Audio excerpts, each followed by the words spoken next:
दरम्यान आज झालेल्या कार्यक्रमामध्ये ठाकरेंकडून मराठी कलाकारांचे आणि पत्रकारांचेही आभार मानण्यात आले। मराठी अस्मितेसाठी झालेली एकजूट कायम राहील आणि काही मोजके कलाकार लढ्याच्या वेळेस उभे राहिले। काही मोजके कलाकार लढ्याच्या वेळेस उभे राहिले असं म्हणत यावेळेस राज ठाकरे यांनी या सर्वांचे आभार मानलेले आहेत।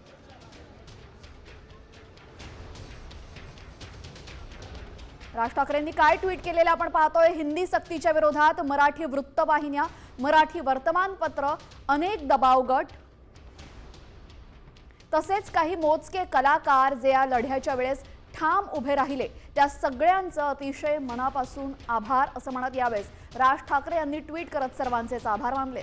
आपण बघतोय आणि तेजल की भरत जाधव असेल किंवा सिद्धार्थ जाधव असतील ही सगळी मराठी कलाकार मंडळी आवर्जून या मेळाव्याला उपस्थित होती। कारण आवाहन राज ठाकरेंनी उद्धव ठाकरेंनी केलं होतं की कलाकारांनी देखील आवर्जून या मेळाव्याला यावं आणि आपण बघतोय सिद्धार्थ जाधव त्याच्या शेजारीच बसलेला आहे, भरत जाधव आहे, आणखी काही मराठी कलाकार आणि अभिनेत्री देखील या मेळाव्याला आले आहेत।